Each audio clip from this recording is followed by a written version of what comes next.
ओम शांति। आज बाबा के 18 जनवरी 1969 के अव्यक्त संदेश सुनेंगे। अव्यक्त वतन से प्राप्त दिव्य संदेश। बाबा कहते, आज जब मैं वतन में गई तो कोई भी नज़र नहीं आ रहा था।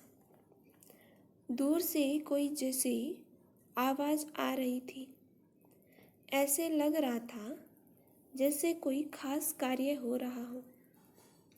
मैं पहले तो कुछ रुकी, लेकिन फिर आगे चलकर क्या देखा, शिव बाबा, ब्रह्मा बाबा, मम्मा और विश्व किशोर चारों ही आपस में बातचीत कर रहे थे और बहुत प्लान उनके आगे रखे थे, जिसमें कुछ निशान आदि दिखाई दे रहे थे, लेकिन समझ नहीं आया। मम्मा सभी बच्चों का हाल चाल पूछ रही थी। मैंने कहा, मम्मा, आपने बाबा को भी बुला लिया?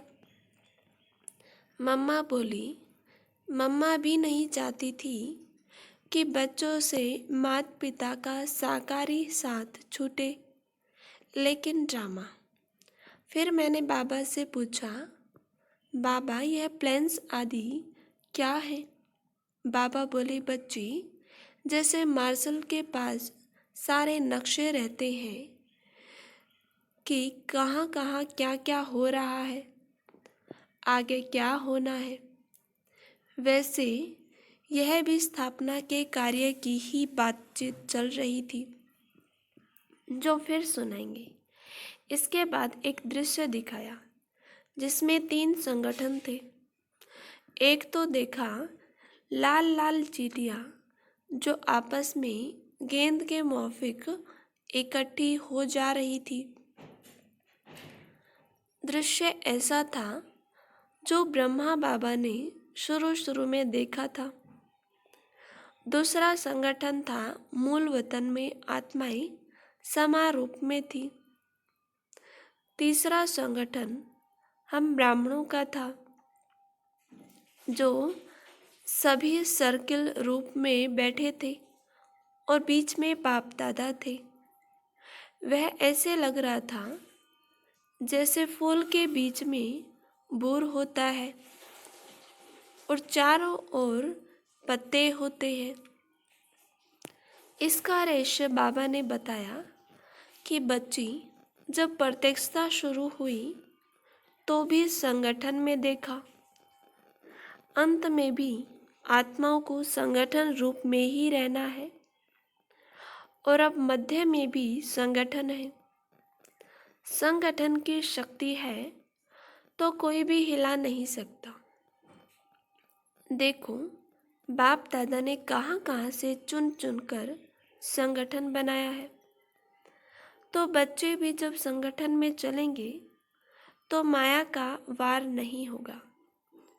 जैसे गुलाब का फूल वह कोई भी फूल होता है तो उनको योग्य स्थान पर रखेंगे, और अकेला पत्ता होगा तो हाथ से जल्दी मसल देंगे।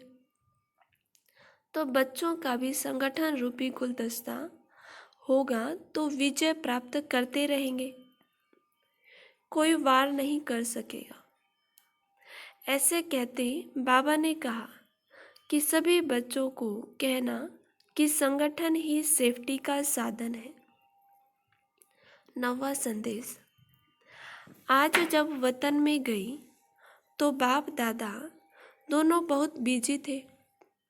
क्या देखा, दोनों के आगे बहुत से फूल भी थे और पत्ते भी थे। जैसे गुलदस्ते में फूल भी डाले जाते और पत्ते भी डाले जाते। फूल 2-3 प्रकार के अलग अलग थे। उनको देख रहे थे और छांट रहे थे। तो बाप दादा दोनों उस ही कार्य में बिजी थे, मुझे देखा भी नहीं। जब मैं नज़दीक गई तो मुझे देख मुस्कुराया और कहा कि मैं सारा दिन बिजी रहता हूँ। देखो बच्ची, कितनी बड़ी कारोबार चल रही है। ये फूल पत्ते 3 क्वालिटी के अलग अलग करके रखे हैं। पहले बाबा ने मुझे फूल दिखाए जिनकी संख्या बहुत कम थी। फिर बीज की क्वालिटी दिखाई जिसमें फूल बहुत थे लेकिन साथ में थोड़े पत्ते भी लगे थे। फूल अच्छे थे लेकिन जो पत्ते लगे हुए थे वह कुछ डिफेक्टेड थे। तीसरी क्वालिटी में भी फिर पत्ते जास्ती थे और फूल बहुत ही कम थे। इस पर बाबा ने मुझे समझाया कि यह पहली क्वालिटी जिसमें थोड़े फूल हैं, यह वह बच्चे हैं जो बिल्कुल दिल पर चढ़े हुए हैं और ऐसे दिल वाले अनन्य बच्चे बहुत ही थोड़े हैं। दूसरे नंबर वाले बच्चे हैं बहुत अच्छे परंतु थोड़ा कुछ कमी है। फूल बने हैं लेकिन थोड़ी कमी है।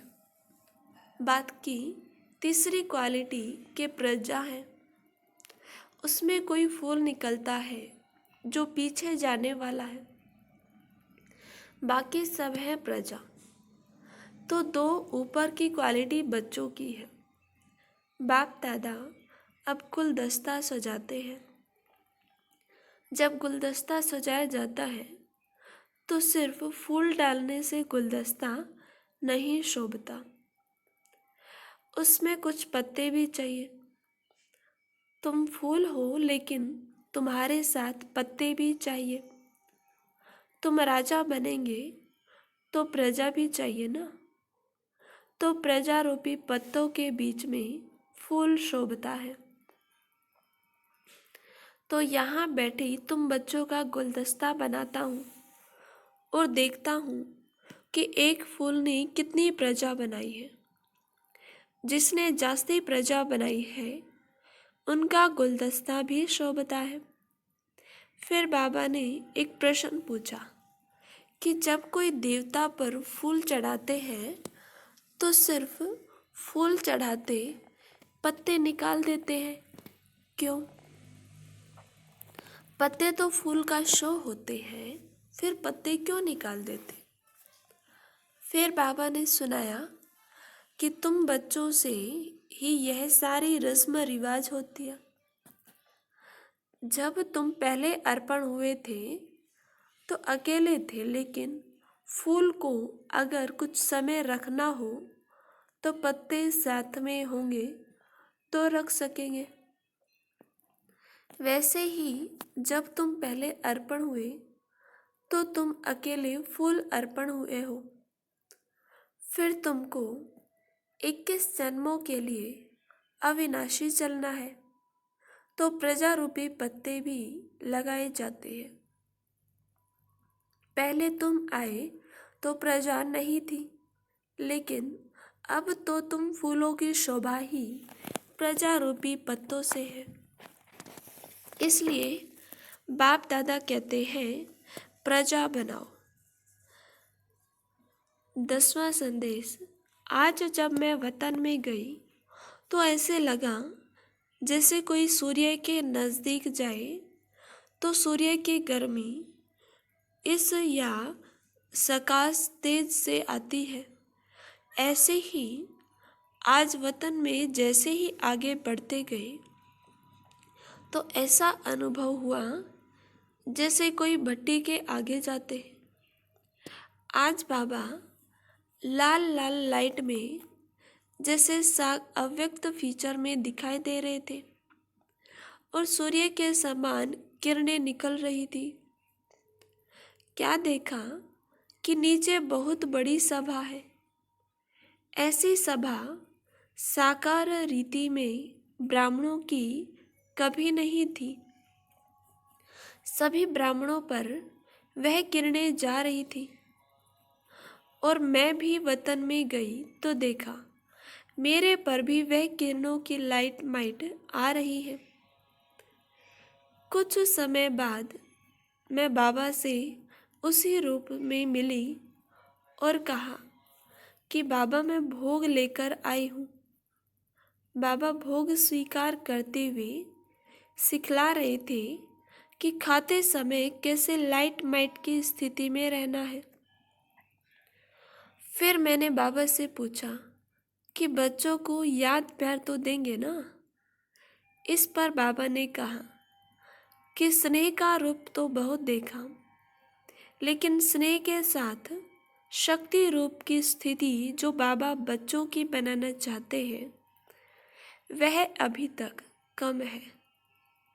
तो आज बाबा स्नेह के साथ शक्ति भर रहे थे और कहा इसी से ही सर्विस में सफलता होगी। बाबा ने संदेश भी यह दिया कि सिर्फ स्नेह नहीं लेकिन साथ में शक्ति भी बढ़नी है, जो बाबा ने खुद दृश्य में दिखाया कि बच्चों को इस सृष्टि को लाइट माइट की किरणें देनी है। इतने दिन बाबा का स्नेह के रूप से मिलन था, लेकिन आज स्नेह के साथ लाइट माइट का रूप था, तो मैं उसे लेने में ही तत्पर हो गई और वापस साकार वतन में आ गई। 11वां संदेश। आज जब मैं वतन में गई तो जैसे एक सभा लगी हुई थी, क्लास हो रहा था। पहले तो मैं धीरे धीरे आगे बढ़ने लगी। बाप दादा ने नैनों से स्वागत किया। फिर बोले, बच्ची इन सब से मुलाकात करो और यह भोग सभी को खिलाओ। तो क्या देखा, जो आत्माएं एडवांस में शरीर छोड़कर गई हैं उन सभी को इमर्ज कर बाबा क्लास करा रहे थे। फिर सभी को मधुबन का ब्रह्मा भोजन स्वीकार कराया। उस संगठन में सभी गई हुई आत्माएं थीं। फिर मैंने एक दृश्य देखा। बहुत मकान बन रहे थे और जैसे मकान में जब छत पड़ती है तो उसको बहुत आधार देते हैं। फिर जब सीमेंट पक्का हो जाता है तो वह आधार लकड़ी पट्टी आदि निकाल देते हैं। तो इस तरह मकान बनाने की छत भरने की कारोबार बहुत जोर शोर से चल रही थी। तो मैं इस मकान को देखती रही और बाबा गायब हो गया। बाबा ने यह दृश्य दिखाया कि मकान बनाने के लिए पहले आधार दिया जाता है, फिर आधार निकाला जाता है। ऐसे ही दृश्य देखते यहाँ पहुँच गई। 12वां संदेश। आज जब मैं वतन में गई तो बाबा दिखाई नहीं दिए। थोड़ी देर के बाद बाबा को देखा तो मैंने पूछा, आप कहाँ गए थे? बाबा बोले, आज गुरुवार का दिन है तो सभी बच्चों के पास चक्र लगाने गए थे। वैसे तो साकार रूप में इतने थोड़े समय में सब जगह नहीं पहुंच सकता था।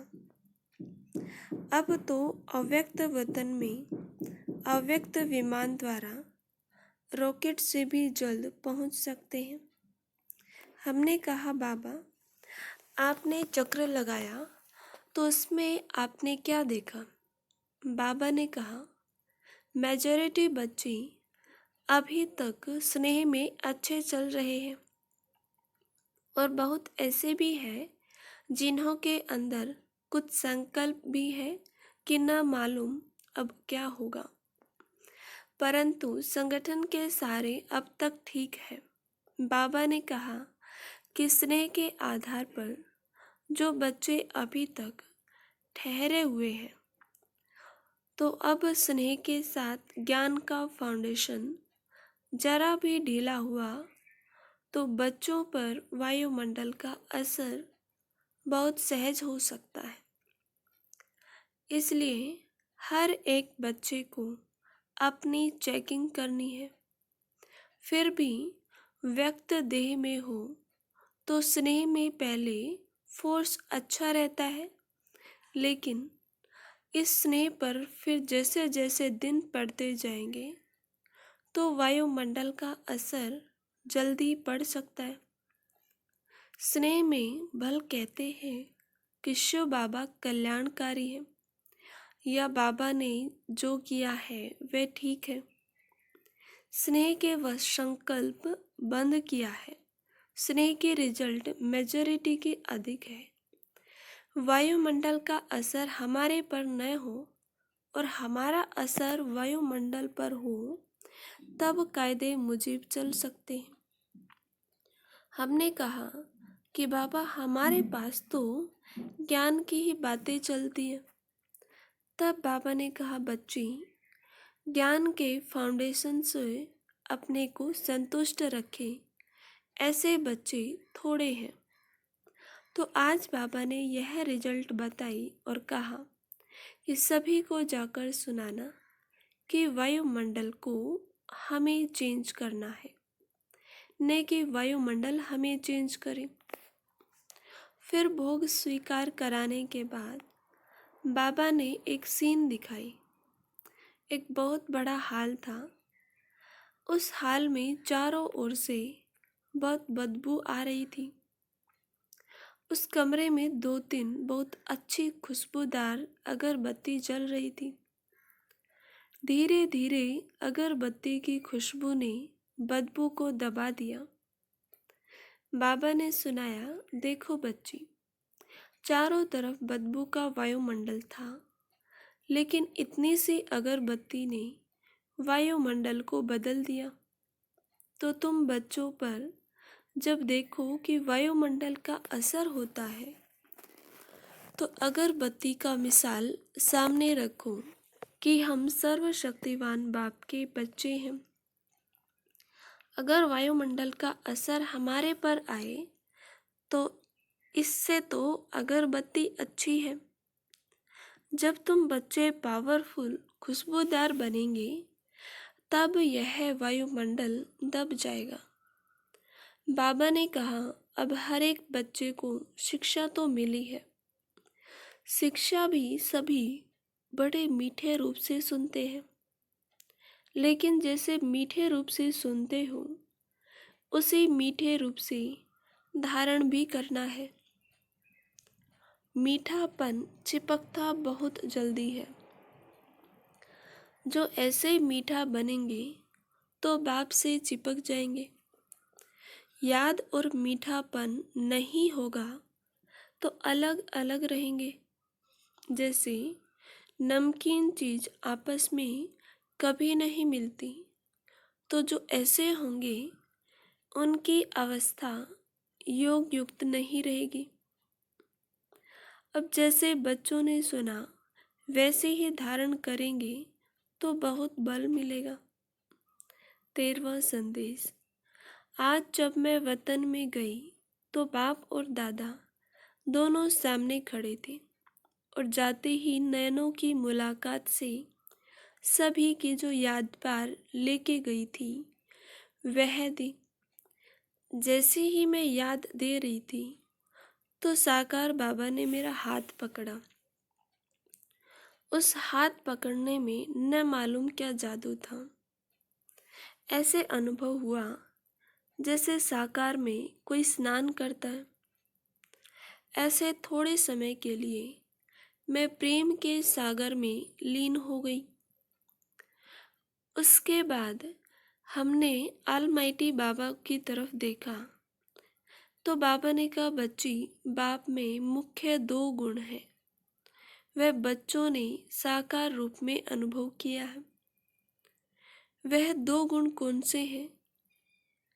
जितना ही ज्ञान स्वरूप उतना ही प्रेम स्वरूप। तो बच्चों को भी यह 2 गुण अपने हर चलन में धारण करने हैं। फिर मैंने बाबा से पूछा कि पहले वतन में जो गए हुए बच्चों का इतना संगठन था, इसका रहस्य क्या था? बाबा ने कहा, पूरा राज तो बाद में चलकर सुनाएंगे, लेकिन साकार रूप से जो कोई सर्विस अर्थ या कुछ हिसाब किताब चुकतू करने अर्थ चले गए हैं, उन बच्चों से मुलाकात करने के लिए बाबा ने बुलाया था। बाबा उनसे हालचाल पूछ रहे थे कि कौन कौन किस रीति से किस रूप से क्या क्या कर रहे हैं। हमने कहा, बाबा ये किस रूप से स्थापना के कार्य में बिजी है। तो बाबा बोले, बच्ची ये आगे चलकर स्पष्ट करेंगे, फिर भी शॉर्ट में सुनाते हैं। बाबा ने कहा, बच्ची जब लड़ाई होती है तो किसी भी लश्कर को जब जीतना होता है तो सिर्फ एक तरफ से नहीं, चारों तरफ से लश्कर भेजकर पूरा घेराव डाल देते हैं। इस संगठन से यह मालूम हुआ कि जो भी बच्चे गए हैं वे चारों ओर फैल गए हैं। अब इस चारों तरफ स्थापना की नींव पड़ गई है। बाकी अब ऑर्डर देने की जरूरत है। फिर बाबा ने 4 स्टेजेस की एक सीढ़ी दिखाई। पहली स्टेज दिखाई ज्ञान सुनना, सोचना, समझना और निश्चय करना। कोई सोच करता, कोई मंथन करता है। दूसरी स्टेज बताई कि अंत समय कैसे विनाश हो रहा है, कहाँ बाढ़ से डूब रहे, कहाँ क्या हो रहा है, लेकिन शक्ति दल और पांडव बिल्कुल अडोल खड़े थे। तीसरी स्टेज दिखाई कि आत्माएं जैसे निकलकर परम धाम में गुब्बारे माफिक जा रही हैं। फिर परम धाम की सीन भी बाबा ने दिखाई। चौथी सीन स्वर्ग की दिखाई। स्वर्ग में आत्माएं कैसे छोटे बच्चों में प्रवेश हो रही हैं। तो यह सभी स्टेज सीढ़ी के चित्र के रूप में दिखाई।